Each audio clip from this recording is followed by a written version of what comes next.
Riblom.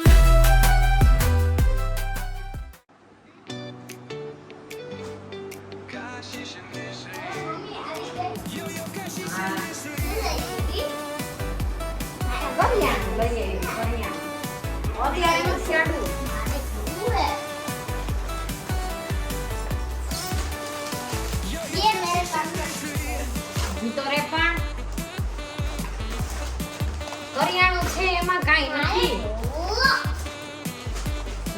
એને એમ કે એના માટે જ લેવા અમે જરૂરી વસ્તુ ઘરની કિચનની વસ્તુ જે ઘટતી હતી એ બધું લીધું છે મગ ને ચા ને ગરમ મસાલો સાબુદાણા અડદની દાળ તારા માટે શું હોય આ બાજુ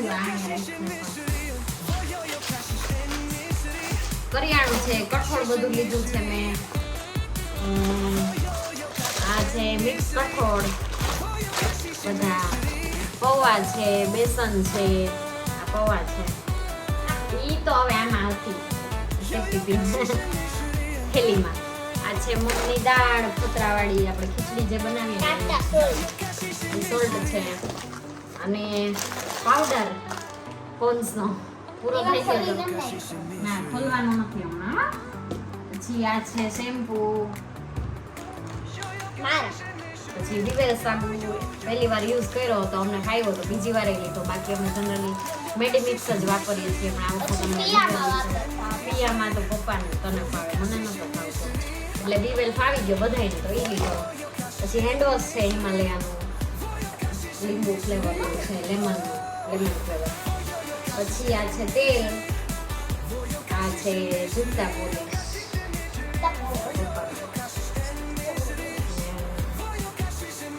છે ફિનાઇલ છે ગ્લાસ ક્લીનર પાછું મારા માટે કાઈ નહીં કાંઈ નથી છે બ્રશિસ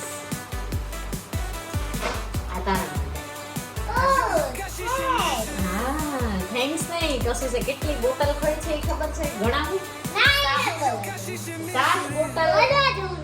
7 બોટલ કશીશ મૂકીને આવી છે સ્કૂલે આવડી મોટી છોકરી ખરેખર સ્કૂલે બોટલ ભૂલીને આવે કોમેન્ટમાં મને જણાવજો કે ભૂલવી જોઈએ કે ના ભૂલવી જોઈએ અમારા કશીશબેન 7 બોટલ મૂકીને આવ્યા છે અને લાસ્ટ જે સ્ટીલની આવી જ બોટલ હતી એના પહેલા આવ્યા હતા એના માટે અને એ ત્યાં સ્કૂલે મૂકીને આવી ગઈ ત્યાર પછી મને પ્લાસ્ટિકની બોટલ ભરી દેતી પણ એમાં ગમે એટલી વાર પ્લાસ્ટિકની બોટલ આપણે જોઈએ ને તો એમાં વાસ જ આવે એટલે મને એમ થયું કે ના છોકરાઓના શું કહેવાય તાસીર સાથે આપણે કાંઈ કોમ્પ્રોમાઇઝ નહીં કરવાનો એટલે પાછી સ્ટીલની બોટલ લીધી છે પણ જો હવે કોઈ નાખશે એટલે હવે હું એને બોટલ લઈ દેવાની નથી એટલે આ છેલ્લી વખત છે છેલ્લી વખત કઈ કઈ મેં 8મી બોટલ લીધી છે હા કશીશને ડાબર રેડ કોલગેટ નથી ફાવતી એટલે મેં એના માટે લીધી છે કોલગેટ મેક્સ ફ્રેશ રેડ આવે છે ને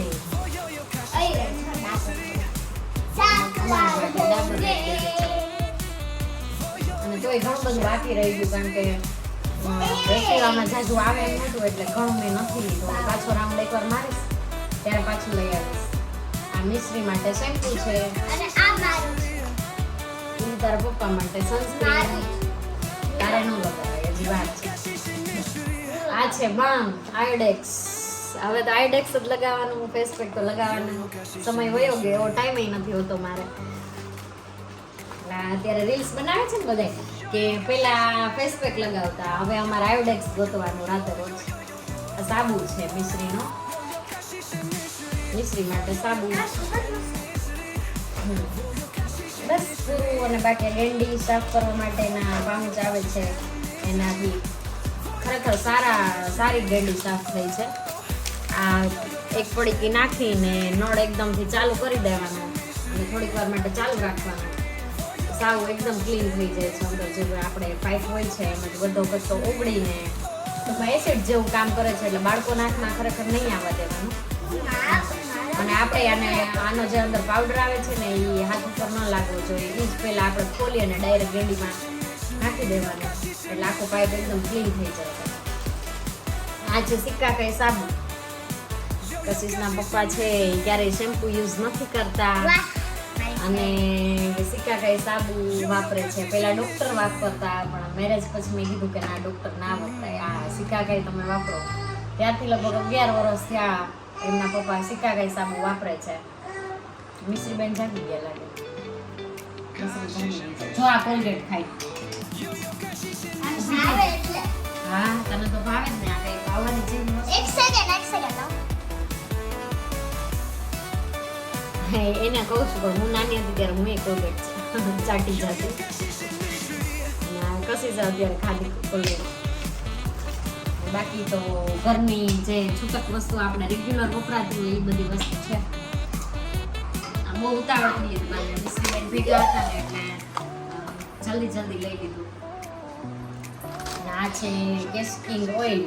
ઘણા ટાઈમે મેં લીધું, બાકી લગભગ 1 કે 1.5 વર્ષથી બધી આ બેન હતા અમારે નાના, એટલે હું લગભગ ડીમાર્ટ આ ફર્સ્ટ ટાઈમ ગઈ છું લેવા માટે બધું. અને અત્યાર સુધી હું બધી ઓલી નાની પડી આવે છે ને પાઉચમાં શેમ્પુ વાપરતી હતી, ક્યારેક ટેસ્ટિંગ ને ક્યારેક ક્લીન પ્લસ જે હાથમાં આવે એ. આ વખત લગભગ 1.5 વર્ષ હું ડીમાર્ટ ગઈ અને મેં ટેસ્ટિંગ શેમ્પુ ને ઓઇલ લીધા છે. બાકી રેગ્યુલર જે ચાલતું હોય આજુબાજુ નાની દુકાનમાંથી લઈ લઉં અને શેમ્પુ એવી રીતે યુઝ કરતી, અને વાંધો ના આવ્યો તોય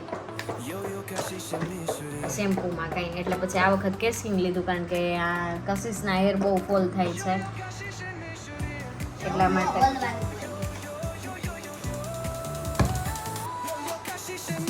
કશિશના હેર ઉતરે છે વધારે અત્યારથી. બોલો, અમે આવડા હતા તો અમારા હેર કોઈ દી એવી રીતે ઉતરતા નહીં એના જેવડા હતા, કારણ કે આ લોકો જમે નહીં, પરાણે બધું જમાડવું પડે. લીલું શાકભાજી એ કાંઈ ન ખાય, એટલે પછી આવી વસ્તુમાં આપણે કેર કરીએ. તો મને તો આ પહેલેથી શેમ્પુ એ ફાવે છે અને તેલ એ ફાવે છે, પણ તેલ હું આ યુઝ નથી કરતી. બકરાના તેલમાં જાસૂદના ફૂલ નાખી અને મીઠો લીમડો નાખી અને મેથીની 1 ચમચી નાખીને એ તેલ હું યુઝ કરું છું. આ ખાલી કશિશ માટે જ છે. કશિશ માટે મેં આ વખત આ તેલ લીધું છે. અને હેન્ડવોશ આ વખત પહેલી વાર મેં હિમાલયાનું હેન્ડવોશ લીધું છે. બાકી ડેટોલ યુઝ કરીએ છીએ, લેમન ફ્લેવરનું છે એટલે આ લીધું. અને ફિનાઇલ, વોલ્કર ફિનાઇલ. અને આજ એના પપ્પાને તો આ જ ફિનાઇલ ગમે ને આ જ ફિનાઇલ લેવડાવે. મને આ જ સ્મેલ આની સુગંધ બહુ સારી આવે. સાંજ સુધી લગભગ આની સુગંધ આવ્યા જ કરે. જો આપણે પોતા માર્યા હોય એનામાં 1 ઢાંકણું તો કાફી થઈ પડે. બાકી બહારની જે ચાલુ ફિનાઇલ આપણે લઈએ ને એ બહુ વધારે નાખવી પડે. પણ આનું જે ઉપર ઢાંકણું ઢાંકેલું છે ને એ એક જ ઢાંકણામાં મારે બધે પોતા થઈ જાય. અને સ્મેલ એટલી સરસ આવે છે ને કે મજા જ આવી કરે. બાકી આ બધું રેગ્યુલર વસ્તુ લીધી છે, જે રોજ માટે ઉપયોગ થતી હોય એ જ વસ્તુ લીધી છે. બાકી ફાલતુ કોઈ ખર્ચો અમે કર્યો નથી. બાકી લગભગ એવું બને ડીમાર્ટ જાય ને એટલે જે લેવાનું હોય એ તો લઈએ જ, વધારાની વસ્તુ વધારે લેવાઈ જાય. એટલે ડીમાર્ટ જતા ક્યારેક બીકે લાગે કે હમણાં વધારાનો ખર્ચો થઈ જશે. પણ આ વખતે એવું નથી થયું, કારણ કે ઉતાવળ આ મિશ્રીબેન હોય એટલે ઉતાવળમાં બધે જવાનું હોય. એટલે જલ્દી મેં શોપિંગ આટલી જે જરૂરી વસ્તુ હતી લઈ અને અડધી જ કલાકમાં રિટર્ન થઈ ગયા. Thank you for watching. આ તમને વિડીયો પસંદ આવ્યો હોય તો લાઈક, સબસ્ક્રાઇબ અને શેર કરજો. અને જય સોમનાથ, જય દ્વારકાધીશ, જય રામનાથ, જય શ્રી કૃષ્ણ. તમને આ વિડીયો અમારા ગમતા હોય તો લાઈક, શેર અને સબસ્ક્રાઇબ કરવાનું ના ભૂલતા. અને અમને વોચ કરતા રહેજો. તમને અમારા વિડીયો ગમતા હોય તો અમને લાઈક કરજો.